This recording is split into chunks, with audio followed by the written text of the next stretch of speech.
Malcolm in the Middle debuted on January 9th, 2000. The show ran for 7 seasons and ended on May 14th, 2006. Malcolm in the Middle broke a lot of ground when it came out because it was a single cam sitcom. And at the time, every popular sitcom was a 3-camera setup. Think of Friends, Seinfeld, etc. So the show itself, just how it was filmed, broke a lot of ground for sitcoms. Furthermore, it had a unique dynamic where Malcolm, the main character, broke the fourth wall every episode. He'd turn and look at the camera, say something on his mind, and then get back to the action. And it ended up being one of Fox's biggest hits of the early 2000s, joining Married with Children probably as one of the most popular live-action sitcoms the network ever had. So if by any chance you have not watched this show over the last almost 25 years, I'm probably going to spoil the show, so if you, for some reason, don't want it spoiled, click off now. So Malcolm in the Middle is a show I definitely watched growing up. I'm not going to say I have fond memories of the show or anything, but I remember watching it with my parents and whatnot on random nights when it came on. And I definitely remember the first 3 seasons better than the other ones. The back 4, I definitely have seen episodes over the years, but nothing consistent. Where when I watched through the entire show, the first 3 seasons, I think I saw a good 85% of them, roughly right in there back in the day. And shockingly, I remembered them pretty well too. But seasons 4 through 7, very hit or miss, maybe at best saw 50% of them. So I think the best way to kind of talk about the show is to break it down into eras. So first up is the first 3 seasons. And I personally believe that the first 3 seasons are the best seasons of the show. The family dynamic was well established at that point. There's a lot of good Malcolm stories in those first 3 seasons. Overall, everything felt grounded into a real reality and everything felt believable enough. All the stories they were telling, how the characters acted, and so on. Where you get into season 4,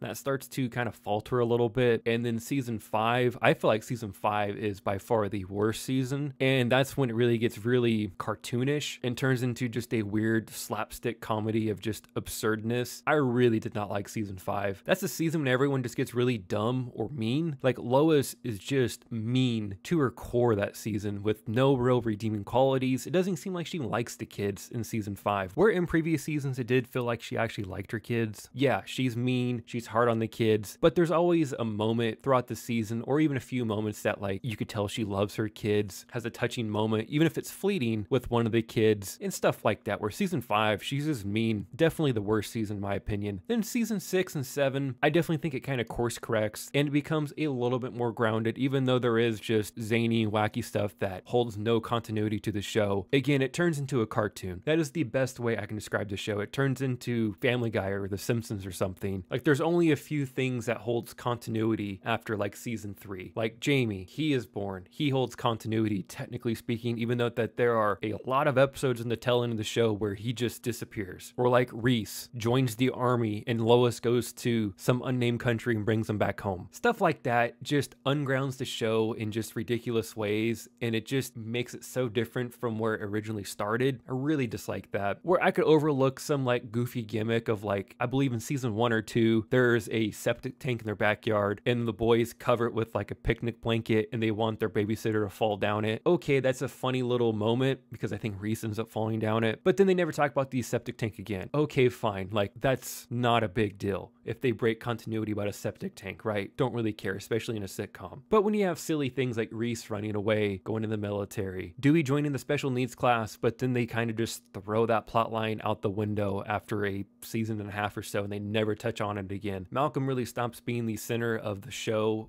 after season 3 in a lot of ways. I'm probably wrong, but it really does feel like, I don't know, half of the episodes over 4 through 7 barely even feature him. He's just like the C plot, not even like the B plot. I'm sure the writers got tired of writing for him at some point, but still, he's your main character in this show. It's just kind of odd in my opinion. Another weird, wacky thing that they brought up in the last season that holds no continuity to the show, but I just have to talk about it. They find a fallout shelter in the backyard, and Hal has this whole episode where he hangs out down there, makes martinis and TV dinners. Never once brought up again. Stuff like that can just kind of irk me. I get it's a funny show, it's a comedy. I fully understand that because that is how the show was originally portrayed, was a grounded comedy. And for it to end up like a cartoon by the end of the show, I don't know. It gives me some mixed feelings. But I fully understand the show really was not meant to be binge watched. It was meant to watch an episode or 2 on Fox or whatever cable network you want to turn your channel to, and it might be on back in the day. I totally totally get that. When you watch 5 episodes in a night, kind of ruins what they were kind of going for, and I understand that. And I could totally see why people still hold this show near and dear to their heart. I don't think I'd put it in that category where I'm like nostalgic for it or have some love for it. I enjoyed it for what it was back in the day, and I can honestly say the same thing here in 2024. I enjoy it for what it is, but nothing more than that. But I must say, watching this show, it's really interesting to watch Bryan Cranston be goofy and be silly and be Hal for all these seasons, and how he's able to flip a switch as an actor and become Walter White. It really is amazing. I mean, it just goes to show how great of an actor he really is, how comedic he can be, and how serious he can be. I never thought my wildest dreams watching this show years ago that him being so just eccentric and goofy, running around, you know, being scared of everything, that he could hone in on being Walter White and being one of the most famous anti-heroes ever created. But props to him, without a doubt. But for sure, the show is still a really fun watch. As I'm sitting here thinking about it right now, I think the biggest gripe I may have about the show, which really isn't a gripe if you're just watching it for an episode or two, I just wish the characters had some personal growth as the years went on. Hal and Lois, for all intents and purposes, are the same characters from the start to end. Francis, I guess, grows as a character by the end because he does finally get a real job. He's married, pretty much turns into his dad. Reese, he never grows as a character. I think he's the most annoying character when it comes to, like, you could have done something with that character in a lot of ways, but they just never did. And I get he's supposed to be the kind of dim-witted bully kid. There's so many things you could do with him, like being a chef or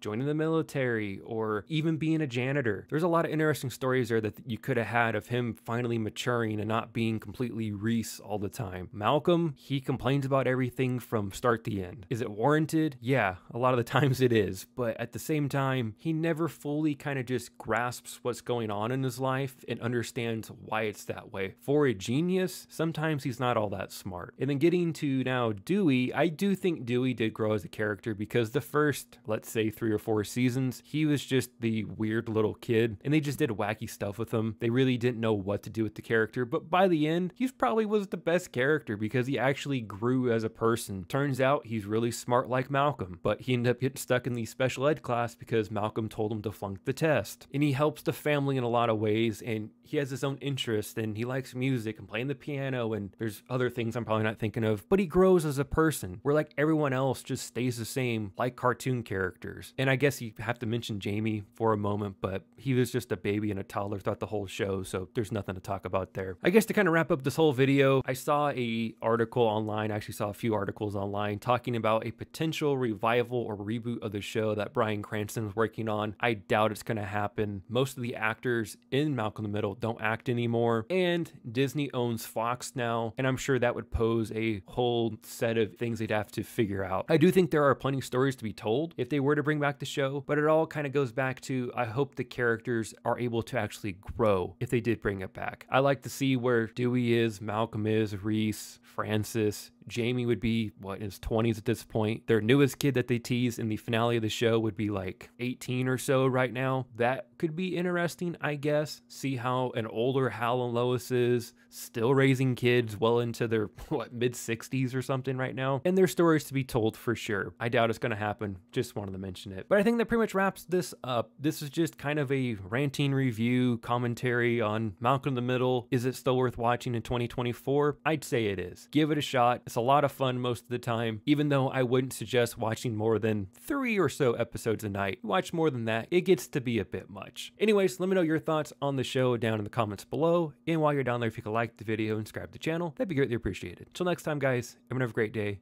Thanks for watching.